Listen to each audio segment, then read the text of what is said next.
신자유 주님 안녕하십니까? 안녕하세요. 예. 오늘 해부장의 말씀을 통해서 우리 어머님의 근황에 대해서 말씀드렸습니다. 어머님 지금 병원에서 치료받고 계시니까요. 많은 정성 부탁드리겠습니다. 먼저 같이 훈독 말씀 주보 참고하시고 앞에 참고하셔서 같이 훈독하시겠습니다. 같이 읽겠습니다. 시작. 나는 섭리의 진실, 역사의 진실, 여러분 앞에 말하고자 합니다. 지금으로부터 약 100년 전 인도의 시성 타고르는 이런 예언을 했습니다. 그는 아시아인으로서 최초로 노벨 문학상을 받은 시성입니다. 그가 일본이 한국을 점령하고 있을 때 일본에 와서 한국을 바라보며 코리아 그 등불 다시 한번 켜지는 날에 너는 동방의 밝은 빛이 되리라 라고 했습니다. 빛은 진리입니다. 하나님의 말씀입니다. 오늘날의 세계 인류가 바라는 것은 인간 중심이 아닌 하늘을 모시는 것이며 하늘의 말씀을 기다리고 있습니다. 하늘이 선택한 민족이 책임을 못하게 되면 그 민족 앞에 탕감이 남아지게 됩니다. 그 민족은 탕감을 기필코 치러야만 합니다. 그들은 몰랐다 하더라도 예수님을 십자가에 내몬 이스라엘 민족은 2000년간 나라 없는 민족으로 유리고객하며 살았습니다. 2차 대전 때에는 수백만이 학살당했습니다. 오늘 이스라엘 민족은 왜 이런 일이 일어났는지 모릅니다. 이렇게 무지한 인류를 상대로 당신의 꿈과 뜻을 이뤄야 하는 하늘의 사정이 얼마나 아팠는지 모릅니다. 1945년 한국은 해방됐습니다. 해방과 더불어 남과 북이 민주주의와 공산주의로 갈라졌습니다.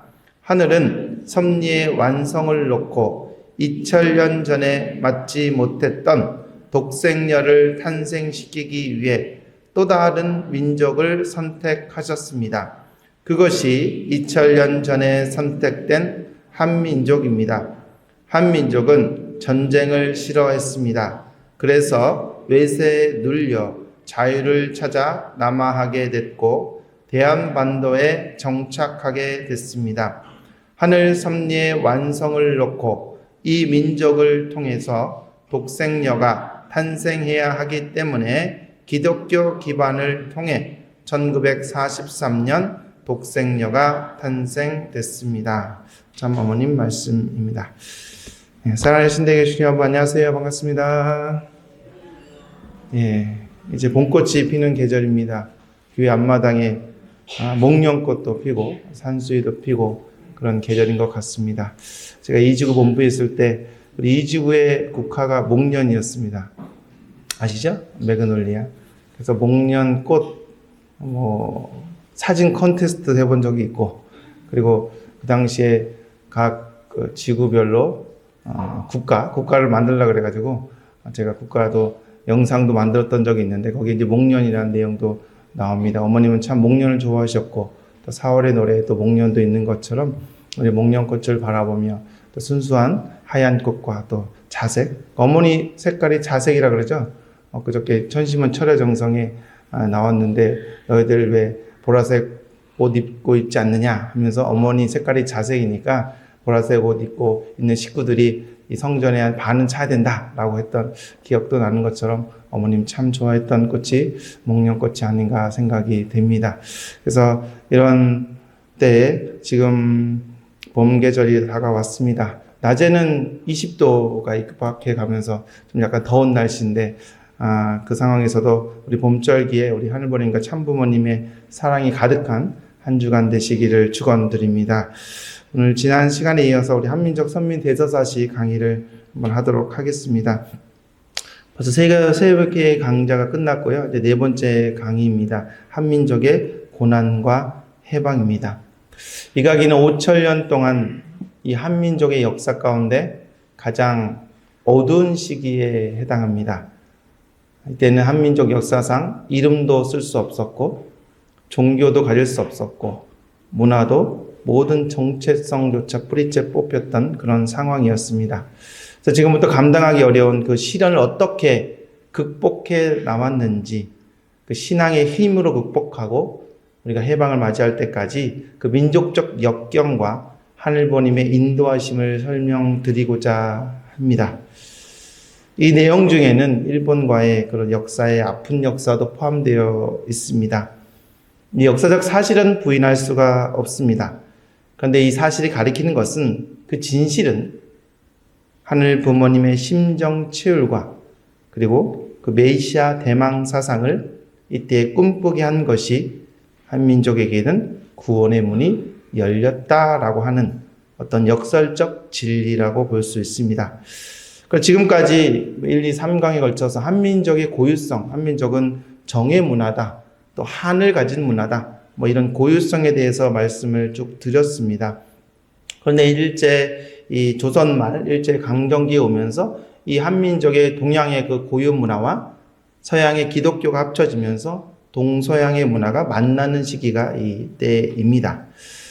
한민족은 초창기부터 다른 민족들처럼 그 원시 종교를 믿었습니다. 애니미즘, 라고 해서 커다란 곰을 만나면 곰도 숭상했고, 호랑이를 만나면 호랑이도 숭상했던 그런 애니미즘이 있었고, 토테미즘이 있었고, 샤머니즘, 무당 같은 그런 원시 종교가 있었습니다. 하지만 한민족은 일찍부터 유불선, 유교, 불교, 도교라는 그 고등 종교를 받아들이면서 영적인 기준을 굉장히 높여왔습니다. 물론 지금도 그런 원시 종교가 있지만 주류는 아니죠. 고등 종교, 지금과 주류가 됩니다. 그런데 이 조선 말에 오게 되면 조선시대는 유교를 바탕으로 한 나라가 세워졌고, 나라의 근간이 유교의 그런 내용을 바탕으로 이끌어져 왔는데, 조선 말로 오면서 국가 이념이었던 그 유교가 한계가 드러나게 되었던 것입니다. 그래서 지난 시간에 말한 것처럼 민족의 단결과 영성을 강조하면서 많은 민족 종교들이 등장하게 됩니다. 인내천 사상, 시천주라는 내용을 바탕으로 한 동학에서부터 시작해서 천도교, 대종교, 증산도, 원불교 등의 민족 종교들이 나오게 됩니다. 하지만 이 신흥 종교들조차 지금 한국의 고난을 이겨내기에는 역부족이었습니다. 그런 와중에 민족 종교가 주지 못한 그 희망을 한민족에게 줬던 종교가 바로 기독교를 찾게 됩니다. 한국에 기독교가 어떻게 들어왔는지에 대해서는 아마 참부모론에서 한번 말씀을 드렸습니다. 어떤 세계 선교 역사상 참 드문 케이스입니다. 어떤 선교사에 의해서 종교가 전파됐다기보다는 기존의 이 지식인들이 서학이라는 학문을 받아들여서 그 학문을 이제 신황화하기 시작합니다. 그래서 결론부터 말씀드리고자 하면, 한민족의 고유성과 2000년 동안 내려왔던 기독교 영성이 만나서 신령과 진리의 기독교가 탄생되게 되었던 것입니다. 한민족의 고유성과 연관되어 있다라고 볼 수 있습니다. 첫 번째 어떤 고유성이냐면, 지난 시간에도 말씀드린 바와 같이 첫 번째는 한민족 가운데는 신기가 있습니다. 신기. 신령, 신명나다, 이런 표현을 많이 쓰지 않습니까? 그래서 모든 한민족에는 다양한 고등 종교가 한민족에 들어오는데 다 꽃을 피웠고, 그 고등 종교들끼리 싸우는 것이 아니라 서로 하나 되고 평화롭게 공존되어 있다라는 것이죠. 그래서 한국은 크리스마스가 국경일입니다. 일본은 아니죠. 크리스마스 국경일. 빨간 날 아니잖아요. 그죠? 그리고 부처님 오신 날도 국경일입니다. 그리고 개천절도 국경일이에요. 유교는 모든 일상생활에 생활화되어 있습니다. 다 각자 다른 종교인데 다 화합하여 살아가고 있는 것이죠. 그 바탕 위에 신령한 기독교가 모든 사람들 마음 가운데 있다라고 하는 것이죠. 또 한민족의 특성 가운데 하나는 문에 밝아요. 문기가 있다 이겁니다. 1000년 동안 시험을 쳐가지고 인재를 등용하는 나라가 바로 한민족입니다. 그런 나라가 별로 없습니다. 중국 이외에는. 그래서 현재까지 학구열이 굉장히 높죠. 우리나라 사람들이. 논밭을 팔아서라도 내 자식을 공부시키겠다. 여러분들도 다 그렇게 공부하셨죠. 그리고 내 자식들도 그렇게 공부시켜줬잖아요. 그게 당연하다고 생각하고 있는데 당연하지가 않다라는 것이죠. 절대로 진리를 추구하는 그런 민족이었습니다. 유네스코에 보게 되면 세계 기록 유산이라고 있습니다. 거기에 한국이 등재될 서희가 몇 등 정도 될 것 같습니까? 한국이 몇 등? 예. 한국이 4등이랍니다. 4등. 1등은 독일, 2등은 영국, 3등은 네덜란드, 4등이 한국 20건. 20개 건이 한국의 기록문화유산, 전 세계 기록문화유산에 등재되어 있습니다. 중국은 15건으로 그 밑에 있고 일본은 보이지도 않는다고 합니다. 자, 그래서 그 정도로 문에 밝아요. 문에 밝습니다. 그래서 진리를 추구하더라도 그냥 무조건 믿는 것이 아니라 진리를 진짜 추구했던 민족이다. 신령과 진리를 추구한 그런 민족이었습니다. 그래서 이제 기독교 역사의 본질을 한번 말씀드리겠습니다. 아시는 바대로 예수님의 유대민족 가운데 예수님을 보내시죠. 그렇죠? 그러니까 보내주신 예수님이 만약 유대민족이 잘 믿고 따라 모셨더라면 예수님을 따라서 독생자가 만나 참부모가 됐을 것인데 그러하지 못하고 예수님이 십자가에 돌아가시죠. 돌아가시고 나서 부활하셔서 다시 하늘로 승천해 나가십니다. 하시면서 다시 오겠다고 하시면서 어린 양 다시 와서는 어린 양 혼인잔치를 한다라고 약속을 하셨습니다. 그래서 기독교의 본질은 뭐냐? 신부를 준비하는 종교입니다. 어린 양 혼인잔치, 즉 신부를 준비하는 것이 기독교의 본질이었습니다. 그래서 한마디도 얘기하자면 기독교는 신부 종교다라고 할 수가 있을 것입니다. 그래서 기독교 2000년 역사가 이 한 장에 다 요약되어 있습니다. 예수님이 돌아가시고 부활하실 때 오순절 강림 사건이 일어납니다. 그로부터 기독교가 출발하죠. 또 기독교와 에클레시아라고 출발하게 됩니다. 에클레시아라는 말은 원리강론에도 나와 있습니다. 그래서 exit 밖으로, 클레시아 불렀다. 밖으로 불렀다. 속세에 있지 말고 너희들 나와. 밖으로 나와. 라고 했던 그런 의미가 있는 단어입니다. 곧 거룩한 성도들의 무리, 성별된 공동체가 곧 교회입니다. 그래서 에클레시아서부터 시작해서 그 중세에 이어져서 교회가 이어져 내려왔던 것이죠.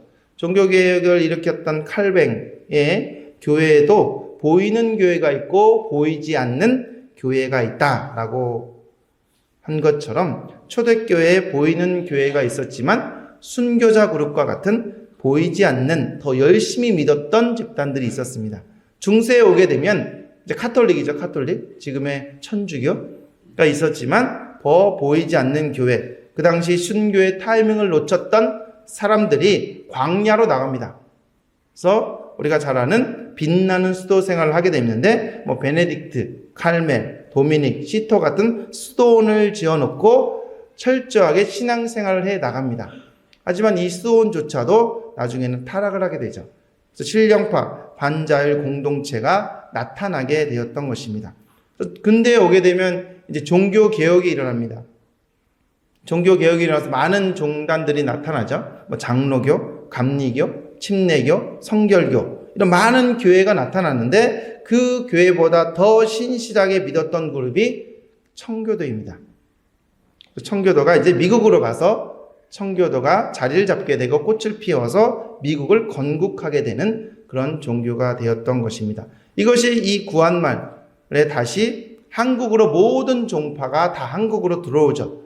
잘 믿는 그런 내용들이 다 한국으로 이렇게 들어오게 되었던 것입니다. 한국에도 많은 종교가 있습니다. 제일 많은 교단이 뭐예요? 장로교, 그 다음에 감리교, 그 다음에 성결교. 하지만 이 보이는 교회보다 더 잘 믿는 교단이 있으니 이것이 바로 신령교단이었습니다.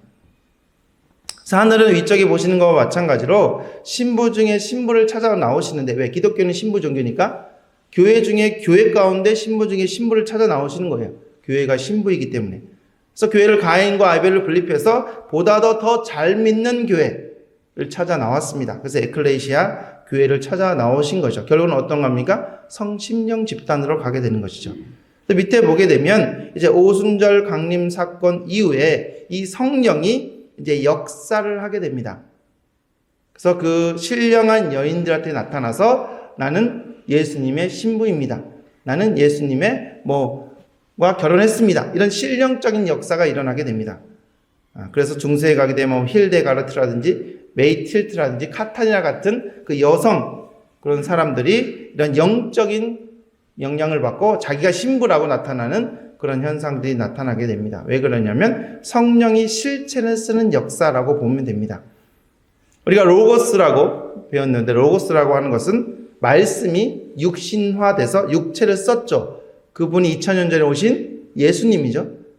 또 아버님도 말씀 실체 말씀 하시잖아요. 말씀을 실체로 쓰신 분, 그분이 바로 예수님이셨습니다. 그래서 성경에 보게 되면 이제 삼위일체 사상이 나오는데 거기에 예수님은 2위죠. 성부, 성자, 성신, 성령. 그럼 성령도 체를 써야 되는데 기독교에서는 그냥 영이다라고 하죠. 하지만 원리적으로 봤을 때 성령도 체를 써야 되는 거죠. 실체 성령, 실체 신부, 지금 얘기하죠. 어머님, 실체 성령, 실체 신부. 체를 써야 된다. 그래서 2000년 전에 실체 신부를 맞이하기 위해서 이제 신부 중에, 교회 중에 교회인 신령 집단 가운데 신부 중에 신부 중 오신 분이 바로 실체 성령 독생녀다라고 우리는 볼 수 있습니다. 그래서 원리 강론에 보게 되면 150페이지에 원리 복귀표가 있습니다. 복귀 섭리표. 거기 보게 되면 복귀 섭리표에 보게 되면 장성기 완성급에 가게 되면 옆에 재림주에 넣고 옆에다가 실체, 성신 실체라고 써 있습니다. 성신 실체. 그 원리 강론 텍스트에는 없지만 그 표에는 나타나와 있습니다. 그 텍스트, 그 성신 실체가 바로 실체 성령 독생녀라고 볼 수가 있는 것입니다.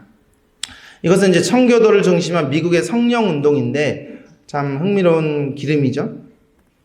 여기 이 여인은 졸도에 있습니다. 그 당시 부흥사가 이제 밖에 나가서 부흥회를 하는데 미국은 민주주의 국가이기 때문에 신학교를 안 나와도 능력이 있으면 설교권을 줬다고 합니다. 그래서 종교 민주주의라고 하게 되는데 저 뒤에 보게 되면 텐트가 쳐 있어요. 텐트. 장막이라고 합니다. 그래서 이 사람들이 이제 교회에서 예배를 건건하게 그 당시에 루터 선생님이 말한 것처럼 오직 성경, 오직 진리로 경건하게 성경에 근거해서 말씀을 전해야 되는데 막 성령을 받았다고 막 난리를 치니까 그것을 믿지 않았던 오순절 때 이미 성령 끝났다라는 그 무리들에 쫓겨나서 이제 야외에 나와서 부흥회를 하게 됩니다. 근데 이렇게 졸도를 하게 되고 또 두 사람은 해방감에 만세를 부르고 이분은 갑자기 무릎 꿇고 회개 기도를 하죠. 이 남자는 책상에 탁자를 치면서 울부짖고 있습니다. 어디서 많이 본 그림이지 않습니까? 지금 천심을 중심으로 신령 역사가 일어나는 그 내용이죠. 23세들이 우리는 일부에 1시면 끝나지만 이 친구들은 토요일도 1시까지 하고 일요일도 1시까지 하고 밤이 새도록 기도하고 이런 성령 역사가 지금 일어나고 있는 현상을 나타내고 있습니다. 하지만 이 빨간색이 있는 의심스러운 눈초리로 한 남자가 쳐다보고 있습니까? 누구입니까? 목사님입니다. 목사님. 우리 신도들 있나? 우리 식구들 있나? 라고 쳐다보고 의심스러운 눈초리를 쳐다보고 있습니다. 자, 이렇게 성령운동 가운데 이제 교파가 나눠지게 되죠. 장로교회도 올드사이드와 뉴사이드. 올드사이드는 성령 반대파, 뉴사이드는 이제 평신도파, 성령 받고 은혜 받은 파. 회중교회도 올드라이트, 뉴라이트, 침례교회도 이렇게 나눠지게 됐던 것입니다. 그래서 성령운동으로 인해서 종파가 이렇게 나눠졌던 것이죠. 그래서 미국의 성령운동 가운데 3차례에 걸쳐서 영적 대각성 운동이 일어나게 되는데 마지막 3차 대각성 운동이 지금 설교하고 있는 사람이 D.L. 무디라는 사람입니다. 이 사람이 18살 때까지 구두를 닦았던 사람인데 그냥 습관적으로 교회를 다녔어요. 하지만 어느 순간 자신의 그런 주일학교 선생님한테 하나님이 너를 사랑하신다 라는 말을 듣고 각성을 해서 성령을 받는 그 은혜를 이제 펼칩니다. 설교를. 원래 이 사람은 초등학교 5학년도 나오지 않은 중태에 그런 사람이었고 성경도 제대로 공부하지 않은 사람이었는데 성령의 은혜를 받고 세계적인 부흥사가 됩니다. 이때 재림의 바람이 불어서 19세기 중반인데 18세기 중반부터 성령 운동이 일어났던 것입니다. 그 성령 운동 가운데 이런 많은 사람들이 감동을 받고 전 세계로 이제 선교 활동을 나가게 됩니다. 그 당시 아메리카는, 미국은 어떤 곳이었냐? 지금과 같이 잘 사는 나라가 아니라 되게 못 사는 나라였어요. 그 당시 1등 국가는 영국이었죠. 그래서 영국으로부터 신앙을 제대로 해보겠다고 메이플라워를 타고 이주해 와가지고 미국에 와서 했던 것이 청교도잖아요. 하지만 그 청교도들을 영국은 가만 놔두지 않고 영국 성공회가 다시 미국으로 쫓아와서 그분들한테 갑질을 합니다. 세금을 많이 걷어가지고 그 세금을 가지고 성공회 건물을 짓고 성공회 목회자들한테 급료를 주면서 어마어마한 건물을 지어가면서 신앙을 하게 하죠. 하지만 이분들은, 청교도들은 통나무 짓고 거기서 기도하고 있는데, 아까 보는 것 같이 밖에 나가서 기도회 하고 있는데 대리석 건물 짓고 이렇게 성공회는 교회를 펼쳐 나갔던 것입니다. 성공회가 이렇게 차별해 가면서 미국같이 쫓아왔던, 그 당시 사람들이 영국에서 먼 것이 아니라 다양한 나라에서 왔기 때문에 초창기에는 구심점이 없었어요. 언어도 다르고 종교도 다르고 문화도 다르고 공통점이 없었습니다. 하지만 이 성령을 받았다, 성령 체험을 했다라고 하는 이 공통점이 생기게 됩니다. 그래서 그 성경에 대한 갑질에 대한 저항 운동을 펼치게 되는데, 그것이 역사 속에 나타난 보스턴 차 사건으로 나타나게 되면서 경제적인 목적이 출발한 것이 아니라 바로 이 성령 운동을 통해서 이것이 미국의 독립혁명으로 이끌어 나아가게 됐던 것입니다. 그래서 앞서 말씀드린 무디 선교대회에 많이 참석한 그 젊은이들이 이제 신앙을 결단하고 세계 복음화를 이끌겠다라고 했던 학성 자원 운동을 통해서 2만 명이 전 세계로 나가게 되었던 것입니다. 이분들은 성경을 공부한 사람들도 아니고 의학을 전문한 사람들, 다양한 분야의 사람들이 이제 전 세계로 나가게 됐던 것이죠. 그것이 바로 이제 한국으로 오게 됩니다. 한국. 그래서 여기는 장대현 교회가 아니고 평양 신학교인데, 여기 단상에 서 있는 사람이 이제 길선주 목사입니다. 그리고 옆에 앉아 있는 사람은 마포 3년 모펫 선교사입니다. 그래서 모펫 선교사도 무디 선교대에서 각성을 해가지고 제일 어두운 데로 다 가겠다. 그 당시 남미도 아프리카도 이미 다 기독교가 다 갔습니다.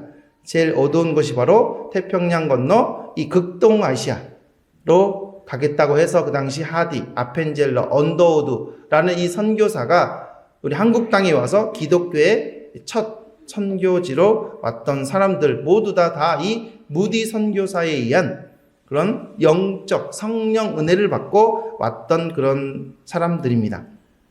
원래는 이렇게 많지 않았어요. 길선주 목사가 그냥 우리가 말하는 훈독회, 사경회라고 해서 조그맣게 모여서 성경을 공부하는 성경 모임이었는데, 이 당시가 1907년입니다. 1907년. 1907년은 한일합방은 되지 않았지만 이미 1905년에 일본이 한국의 경찰권과 외교권을 다 빼앗아 갑니다. 그러니까 국군이 점점 쇠하게 되고 모든 그 당시 국민들은 이제 마음 둘 곳이 없어요. 그러니까 종교가 나타나서 이제 재림주만이 살 길이다. 재림주가 오시는 그런 재림 사상이 있었는데, 그 재림주가 오시려면 우리의 죄가 다 없어야 된다 라고 하면서 회개 운동이 벌어지는 거예요. 그래서 길선주 목사가 죄에 대해서 이제 설교를 해가지고 원고를 작성해서 단에 올라섰는데, 원고는 보이지 않고 눈물이 쏟아지고 자기 죄가 생각났던 것입니다. 그래서 피터스라는 선교사가 있는데, 그분의 일기를 보게 되면 길선주 목사가 같이 평양신학교와 같이 다녔던 동료 목사님이 이제 병에 걸려서 죽게 생겼답니다. 그래서 유언을 남기는데 이제 길선주 목사에게 부탁을 합니다. 내 사모는 세상 물정도 모르고 내 아들은 되게 어리니까 이제 내 가사를 참 정리해서 전달해 달라고 부탁을 합니다. 근데 길선주 목사가 걱정하지 말게 천당 가서 보게나 라고 안심을 시키면서 가사를 정리하는데, 이제 그 가사가 의외로 많았던 거예요. 재산이 많았습니다. 그래서 이 피터슨 선교사 말로는 $100를 이제 자기가 빼먹었답니다. 그래서 그 100달러가 생각나가지고 이때 단상에서 눈물로 콧물로 통에 자백하면서 내가 내일 아침에 이 사모님께 100달러를 돌려주겠습니다 라고 회개의 그 설교를 하니까 옆에 있던 장로님이 손을 딱 들더니 내가 이 장대행교를 지면서 내가 자재값을 빼먹었습니다. 그리고 어떤 사람은 저는 외도했습니다. 또 심지어 살인사건까지 그 자리에서 막 회개의 눈물에 그런 사건이 일어나게 됩니다. 이것이 바로 평양 대부흥운동으로 일어나게 돼서 이를 계기로 기독교인들이 많이 들어오게 됐던 그런 영적인 각성운동이 펼쳐지게 되었던 것입니다. 그래서 두 번째로는 일제강점기와 독립운동입니다. 그래서 이제 1919년에 3.1운동이 일어나지 않습니까? 그것은 바로 이 평양 대부흥운동으로 인해서 민족적 저항의식이 싹 떴던 것입니다. 앞서 말씀드린 바와 같이 기독교 아메리카 식민지에서 성령운동이 일어나 다양한 유럽에서 왔던 사람들이 처음에는 공동체 의식이 없다가 이 아메리카 민족 의식이 싹 떴다고 했잖아요. 그래서 영국의 국교의 갑질에 의해서 저항하면서 보스턴 차 사건을 통해서 독립운동, 혁명을 일으키죠. 마찬가지로 3.1운동의 이 의식이 나타났던 것은 민족의식이 바로 종교인, 기독교인들로부터 나타났다는 것이죠. 그래서 우리가 다 아는 것 바와 같이 민족 대표가 33명 중에 16명이 기독교인이었습니다. 그 당시에 한국의 기독교 인구는 1%도 채 안 됐습니다. 그리고 감옥에 간 사람이 몇 프로냐? 감옥에 간 사람 중에 18%가 기독교인이었고 또 투옥된 여성 중에 66%가 기독교인이었다고 합니다. 그래서 3.1운동은 이와 같이 기독교를 중심으로 이제 국가적 기대를 세우는 운동이 되었던 것입니다. 그 기반 위에 이제 참 아버님이 메시아로, 재림 메시아로 오시게 되었던 것이죠. 근데 미국은 성령운동을 통해 가지고 나라가 세워집니다. 독립운동에 성공을 했습니다. 영국으로부터 독립을 합니다. 하지만 한국은 이 3.1운동을 통해서 절반은 성공했지만 절반은 실패를 하게 됩니다. 3.1운동을 통해서 나라가 독립된 것이 아니라 3.1운동을 통해서 이제 상하이에 임시정부가 만들어지게 되었던 것입니다. 대부분 그분들은 다 기독교인이었고 민주정부, 최초의 민주정부의 소득을 얻었습니다. 그 당시 3.1운동 직전 당시를 보게 되면 이미 일본은 조선을 다 평정했습니다. 한일합방된 지 1910년 이후에 9년이 지났고 1905년을 기준으로 해서 15년이 됐습니다. 이미 일본은 남한 대토벌 작전이라고 해가지고 독립군들을 다 쫓아내버렸어요. 저 만주로, 사할린으로. 왜냐하면 그 당시에 전라도 지방에 독립군들이 많이 있었는데 만약 그 동네에 독립군이 한 명이 나오면 그 동네를 다 불살라버립니다. 그것이 화성의 제암리 사건이죠. 제암리에 이 교회에다 다 집어넣고 불을 다 질러버리는 그것이 그때만 일어난 것이 아니라 일본이 그렇게 우리를 압박해 왔던 것이죠. 그러니까 더 이상 이 한국에서 독립운동을 할 수 없으니까 다 만주로 사할린으로 도망갔던 것입니다. 그래서 일본은 이미 다 안심을 했어요. 이제 다 조선을 다 평정했으니 이제 대륙으로 나갈 준비를 했는 찰나에 3.1운동이 일어났던 것입니다. 3.1운동. 그 당시 3.1운동 당시에는 한국에 왕이 없었죠? 왕이 없었죠. 그러니까 종교인들한테 믿을 구석은 종교인들이었는데 유교는 어떻습니까? 고관대작들은 다 잘 먹고 잘 삽니다. 왜? 일본의 귀족들과 결혼했기 때문에. 불교는 어떻습니까? 수천 년 동안 내려온 불교 다 결혼했고 그리고 술도 고기도 다 먹었습니다. 그렇기 때문에 그 지금까지 내려왔던 그 영성이 다 끊어졌던 것이죠. 일본이 그렇게 끊어지게 했던 것입니다. 또 선생님들을 믿었던 선생님들인데 선생님들은 그 당시 훈도라고 해서 선생님들이 칼을 차고 이 학생들을 가르쳤다고 합니다. 사랑으로 가르치는 것이 아니라. 아무 데도 믿을 데가 없는 거예요. 그러니까 기독교가 와서 기독교의 재림 사상으로 이제 새로운 세계가 온다. 재림주가 오시면 이 어두운 세계가 물러난다. 라는 그런 내용을 가지고 그 1%밖에 되지 않았던 그 기독교인들에 의해서 3.1운동이 일어나게 돼서 깜짝 일본은 놀라게 됐던 것입니다. 그래서 많은 종교인들이 3.1운동에 동참하게 됐고 이런 천도교인들도 3.1운동에 동참하게 됨으로 말미암아 이 대한민국의 임시정부가 1919년 4월 11일 날 상하이에 수립되고 최초의 민주정부로서 독립을 인가받기 위한 외교 활동을 펼치며 42년도에 공식적으로 인정을 받게 됩니다. 그렇게 기독교인들이 이렇게 나타나니까 일본이 신의 한 수를 두게 되는 것이 바로 신사참배입니다. 신사참배는 잘 아시는 대로 일본의 아마테라스 오미가미, 그죠? 그를 섬기는 신도가 있죠. 신기하게도 일본은 대부분의 신, 하늘신, 천공신은, 태양신은 남성입니다. 땅신은 가이아라고 해서 여성신이죠. 그런데 일본은 희한하게도 태양신이 여자예요. 그렇죠? 일본 분들 태양신은 여자입니다. 독생녀가 오려니까 이 여자 태양신이 나타나서 방해를 하는지 해방을 하는지 어찌됐든 오묘한 그런 신사참배를 요청을 하게 됩니다. 그래서 이 신사참배를 가지고 기독교가 4개의 파로 분열이 됩니다. 민족 분열 통치라고 하죠. 4개의 파. 첫 번째 파가 부일협력파, 친일파입니다. 이광수, 주요한, 김알란, 백낙준, 이대연대 총장들이 이런 친일파가 한 무리가 되고, 두 번째는 신사참배파. 겉으로는 애엠하면서 타협을 하고 정관을 바꿔가면서 이제 그 신사참배는 종교 행사가 아니다, 국가 의례다 라고 하면서 이렇게 했던 내용파가 있습니다. 세 번째가 신사참배 거부파. 우리가 잘 아는 주기철 목사님이라든지 손양원 목사님이라든지 직접 순교의 길을 가죠. 그분들이 약 소수입니다. 약 정확하게 얘기하면 54명이라고 합니다. 그리고 마지막으로 기독교가 이제 다 썩었으니까 제도권 교회에서 물러나서 분립돼서 산기도 다니고 가정예배 드리던 사람들이 바로 신령 집단인 것입니다. 그래서 2000년 전에 오신 예수님 당시와 똑같아요. 그 당시도 헬라 문화, 즉 제우스를 숭배하는 그런 문화를 대항하기 위해서 4개의 파가 나눠지게 돼서 사두개파, 성전 귀족이죠. 성전 세를 받아먹었던 사람들. 그래서 예수님이 성전 세를 받아먹는 사람들에 가서 들러 엎었죠. 예수님이 미운털이 박힌 거예요. 그래서 그런 파가 바로 사두개파고, 두 번째는 바리새파, 그죠? 율법주의자들, 선생이라고 했죠. 율법. 예수님이 율법을 폐하러 온 자로다라고 하면서 그분들이 고발하죠.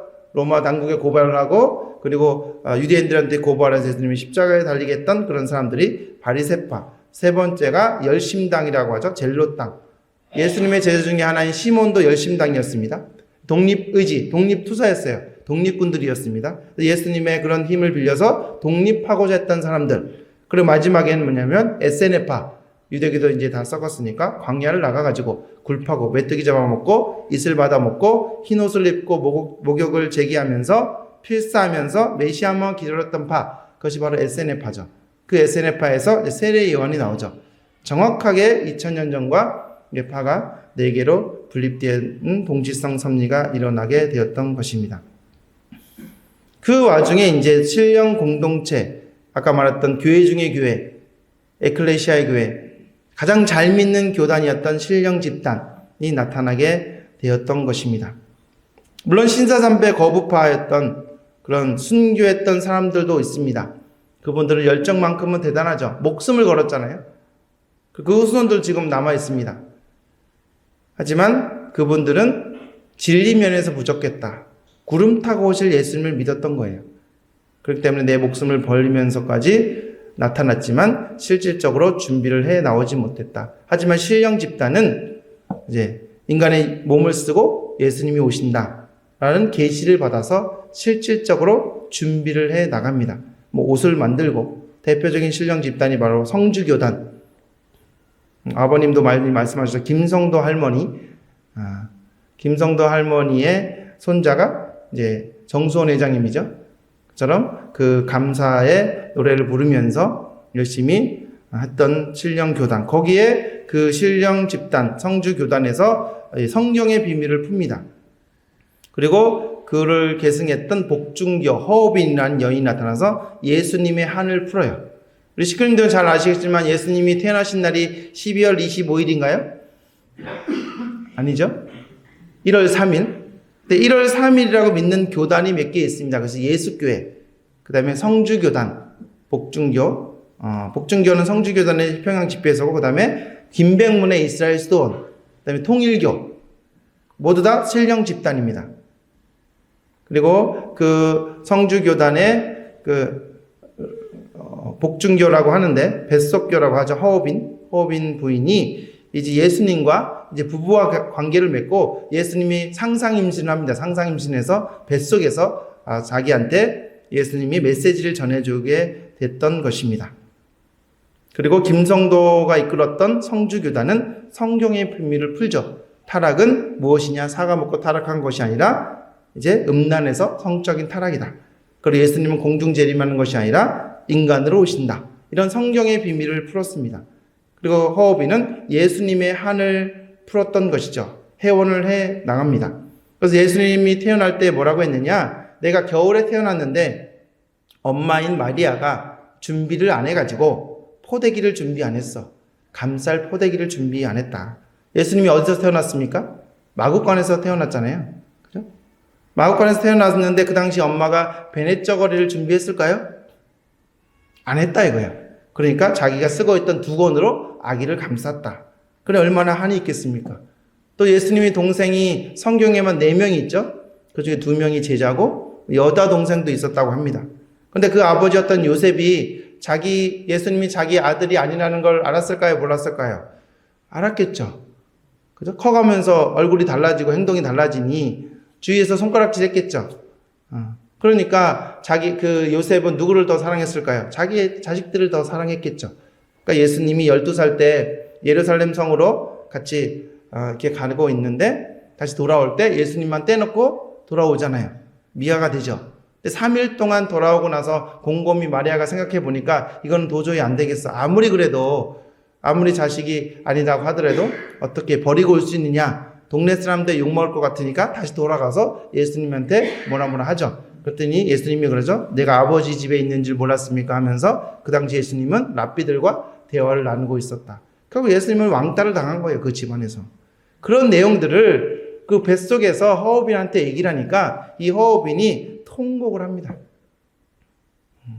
그러면서 그 한을 해원해 주기 위해서 일주일에 한 번씩 상을 떡 벌어지게 차리고 예수님이 태어날 때부터 33세가 될 때까지 옷을 만듭니다. 옷도 양장도 만들고 그리고 한복도 만들고 그 부인 것까지 신부 것까지 그 옷을 많이 만들어 놓으면서 많이 경배도 많이 드리고 매일 7,000배씩 경배를 드렸다고 합니다. 그 전통이 이제 홍순의 대마님한테 와서 경배 정성이 나와져 내었던 것이죠. 그래서 그렇게 예수님의 한을 풀었던 종교가 바로 그런 허오빈의 그런 복중교를 통해서 나타냈던 것입니다. 이것이 어떻게 이루어졌느냐? 한국인의 그런 심정문화, 심정적으로 바라봤을 때 예수님의 그 고통스러웠던 그 한의 내용들을 내가 해원해 줘야 되겠다라는 것이 공명되어 가지고 그것이 나타났던 내용이라고 볼 수 있습니다. 그렇기 때문에 이 신령적인 문화뿐만 아니라 진리 면에서도 우리는 신령교단은 추구해 왔다. 그래서 공중 재림하는 것이 아니라 육신 쓰고 온다. 얼마나 이성적이고 인 내용이지 않습니까? 그렇기 때문에 육신 쓰고 오는 재림주를 기다려 온 그런 집단이 바로 신령 집단이었고 그 신령 교단 가운데 참 어머님이 탄생할 수 있었다라고 우리는 볼 수 있습니다. 그래서 한민족은 이 메시아를 얻을 수 있는 세계적 기대를 이루기 위해서 1942년 1월 1일 날 이 미국을 기독교를 중심한 26개국의 연합국이 형성돼서 이 세계적 기대를 쌓게 되어집니다. 그 한국 대한애국 부인회 같은 여성들이 기독교인들이 이제 독립을 위한 그런 기대를 쌓아 나왔던 것입니다. 세 번째로 이제 해방과 분단의 비극입니다. 그래서 한해 정신을 중심으로 3대 독립 선언이 이루어집니다. 잘 아시는 바와 같이 1919년 2월에 길림성에서 대항 독립 선언을 하고 28 독립 선언은 동경에서 YMCA 중심으로 기독교 중심으로 28 독립선언서가 있었고 그리고 우리가 잘 아는 3.1 독립선언서가 있습니다. 이 독립선언서의 내용을 보게 되면 한에 대한 내용이 나옵니다. 우리 대한은 예로부터 우리 대한의 한이며 우리 민족의 한이다. 그리고 우리 한은 완전히 한인의 한이다 라고 하면서 한민족에 대한 내용, 정체성을 분명하게 표출되게 되고 그리고 1919년 2월에 이승만을 중심으로 기독교인 중심으로 독립운동가들이 독립선언서에서 아까 말씀드린 것처럼 한에 대한 내용을 정확하게 표명했던 것입니다. 이것이 1948년에 한국은 기독교 지도자를 중심으로 건국을 이루죠. 그리고 건국함에 있어서도 국호를 한으로 정하고 한의 정신을 다시 한번 드러내게 되었던 것입니다. 국호를 대한민국으로 정하게 되고 민국은 민주주의 국가를 의미하며 한국 대한민국의 그 애국가에 하느님이 보호하사 우리나라 만세 대한 사람 대안으로 길이 보존하세 라고 마찬가지로 애국가의 그 한민족의 전통과 사상을 이어져 내려오게 되었던 것입니다. 1945년에 이제 일본으로부터 해방을 받게 됐는데 1945년부터 48년까지 북한은 소련이 그리고 남쪽에는 미국이 군정을 하면서 이제 너희들끼리 이 3년 기간 동안에 나라를 잘 만들어봐라 라고 시간을 줬습니다.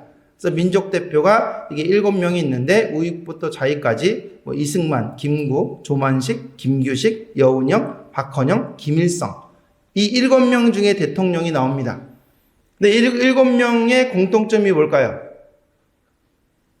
기독교인입니다. 김일성이 기독교인이라고요? 예, 맞습니다. 그분은 골수 기독교인입니다. 아버지가 김형직이라고 해서 미션스쿨을 나왔고 미션스쿨의 교사였고 어머니의 이름은 강반석, 원래는 강신희인데 미국의 중국 선교사였던 넬슨 벨이 그 이름을 세례를 주면서 너는 교회의 반석이 되라 라고 해서 강반석입니다. 그 넬슨 벨 선교사가 둘을 중매를 섰고 그 강반석의 아버지였던 강도눅은 평양에 가게 되면 2개의 장로교회가 있다고 합니다. 하나는 칠골교회, 하나는 봉수교회. 그 중에 칠골교회를 지었던 사람이 바로 그 강도눅이고 강도눅의 동생은 강양욱인데 평양신학교 출신의 목사입니다. 그 집안이었어요. 김일성은. 그만큼 기독교인들이 이렇게 모여서 나라를 세울 수 있는 3년이라는 기간을 줬는데 아이러니하게도 종교가 같은데도 불구하고 서로 이념적으로 척을 지고 서로 오히려 암살까지 합니다. 왜 이런 일이 일어났을까요?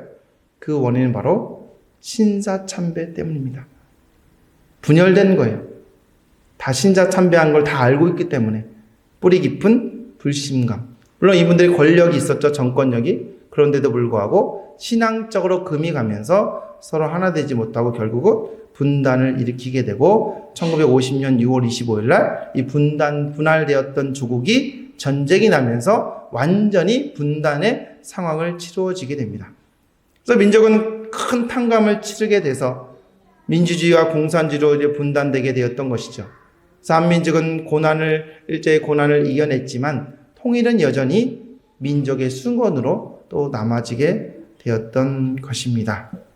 그래서 앞으로 뒤로 이어질 강의 속에서 이 한민족의 선민 가운데 하늘 부모님이 보내시는 분을 모시고 이제 인류 평화의 비전을 이어나가는 과정을 이렇게 말씀드릴 것입니다.